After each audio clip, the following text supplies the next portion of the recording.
Buenas noches, amigas, amigos. Buenas noches de viernes 13 de febrero. Mañana ya ven que es el día del amor y la amistad, con una historia muy bonita, ¿no? Del el, monje eh, San Valentín, por allá hace muchos años, que tuvo una epopeya y se quedó ya hace varios siglos de esa historia del monje San Valentín, y por eso se dedica su día, parece que de su sacrificio, su día al amor y a la amistad. Ya aquí por la calle Belisario Domínguez en San Felipe ya hay muchos puestos y muy iluminados. Muy bonito que se dedique un día al amor y a la amistad. Bien, amigas, amigos, un videoblog más de Acrisolándonos. Eh, Aquí el ingeniero Saúl Conchas, un servidor Anastasio Conchas, pues creímos conveniente dar un pequeño repaso al tema de ayer sobre las desdichas de los nuevos hombres. También vimos un poquito sobre las similitudes de la Biblia, o lo que podría ser la Biblia finlandesa, con las teorías, los conocimientos precristianos, judíos, y vimos también algo muy interesante sobre cómo ellos veían la magia. Ahora la magia la vemos como una cuestión misteriosa, capaz de hacer cosas sin explicación o sin aparente explicación, los magos, pero no anteriormente se consideraba la magia lo que era la sabiduría. Los magos eran la gente más preparada que hacía por aprender y por saber más, y además por aplicar esos conocimientos en beneficio de los demás, lo que decían que era la utilidad del saber, y que el saber, el aprender no tiene fin, siempre se sigue adelante, siempre se sigue adelante. Igualmente, el ser útil a los demás corre parejas, corre paralelo con el aprendizaje.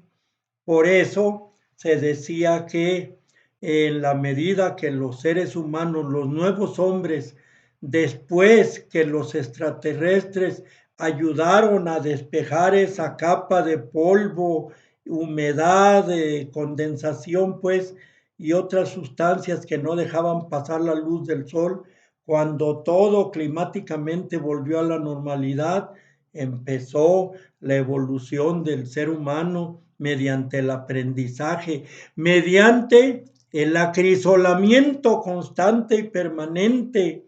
No se puede pensar en construir un mundo mejor sin mejorarnos como personas.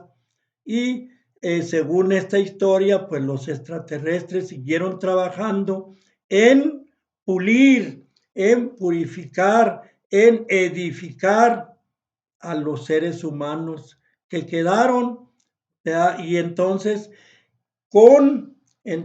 los estimularon aún más con la promesa, con la aseveración de que en esa medida que el ser humano crezca culturalmente, crezca como persona, se edifique, en esa misma medida puede llegar a ser como los dioses, como nosotros, decían ellos. Fíjense qué interesante, qué interesante. Y eso sigue siendo cierto. Este mundo tiene de los que han aprendido, de los magos, de los que hacen por saber, no de los que empuñan armas, de los que mienten, de los que traicionan, de los que roban para sentirse grandes. No son los grandes, no son los más nobles. no son los más nobles. Los más nobles, los más grandes,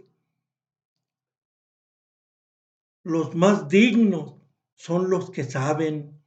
Por eso decía Gracián, solo vive el que sabe.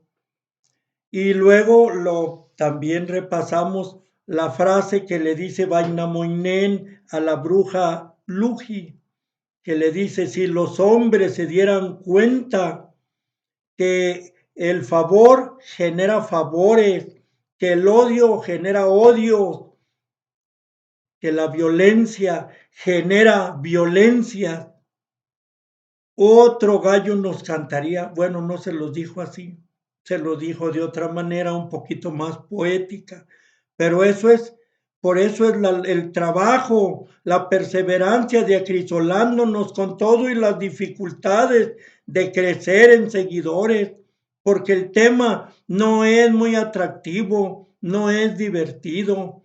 El tema contrae compromisos, contrae trabajo, contrae esperanzas solo al tiempo de cosechar lo sembrado. En fin, por eso continuamos adelante. En fin, el tema de hoy, aparte de lo que la magia, de la magia y lo que le dijo Vainamoinen, resulta que Vainamoinen le dice a la bruja Luji que quiere regresar a su tierra, a su Kalevala, que es la tierra de los héroes, el país de los héroes. Y la bruja le dice, sí, sí te ayudo a que te vayas, pero construyeme un sampo que es un molinillo, que es capaz de moler harina, de moler sal, de moler metales. Y entonces Vainamoinen le dice, no, yo no puedo hacerlo, pero tengo un herrero allá en mi país, el cual te enviaré para que te lo haga. Y así lo hicieron, así lo hizo, le envió al herrero. Ella le prometió, le regaló un caballo y un trineo para regresar a Kalevala. Y le prometió que al herrero le iba a regalar la más bella de sus hijas, lo cual nunca cumplió, y sí le hizo el molinillo. Pero aquí es la simbología.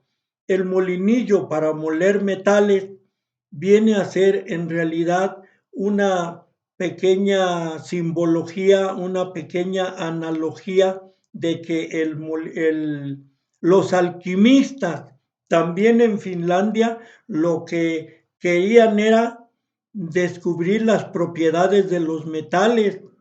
Varios alquimistas descubrieron elementos químicos, sobre todo de los metales, descubrieron sus propiedades. Fíjense, por eso en Finlandia también se dice que hubo alquimia. Los alquimistas, tanto de allá como de Europa, de Medio Oriente, que los hubo, lo que aprendieron fue a alterar los metales, lo que conocemos como aleaciones. Se dice y sostiene el doctor Beinum que ha sido un descrédito hablar de la piedra filosofal de convertir los metales en oro, que los mismos alquimistas no se creían capaces de hacer eso. Lo que querían hacer era aleaciones. Muchos reyes se valieron de eso para emitir moneda, por decir que era de oro, pero en aleación, por decir con cobre, con estaño, con bronce, y hacerla rendir. Pero no era esa la finalidad de los alquimistas. Ellos querían saber la utilidad de los elementos y básicamente de los metales, de los metálicos.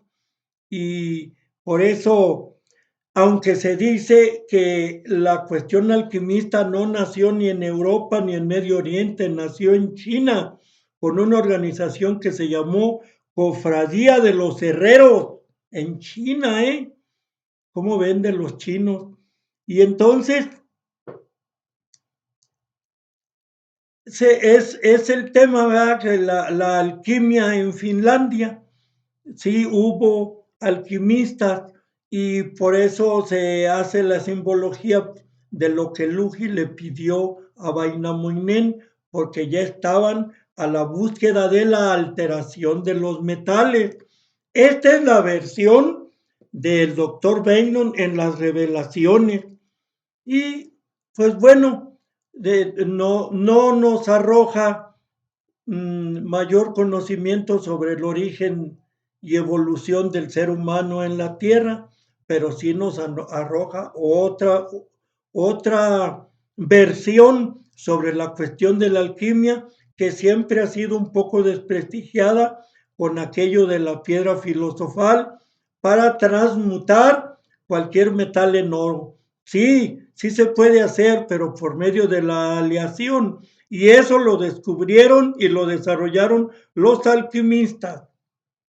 Qué interesante, ¿verdad? Entonces, no estamos descubriendo gran cosa sobre nuestros orígenes, pero estamos aprendiendo algunas cosas que creíamos saber, pero no tenían mucha lógica que los alquimistas quisieran convertir cobre en oro, ¿no? Pero sí lo pueden hacer en aleaciones que parezca oro debilitado, aliado con cobre. En fin, es lo que podemos decir que hemos aprendido el día de hoy, a más de haber comentado sobre la magia, a más de haber comentado sobre qué nos falta para construir el paraíso en esta tierra, que mejor hagamos favores y no fomentemos odios ni violencia, lo que promueve acrisolándonos. Muchas gracias por su atención y hasta la próxima, amigas, amigos.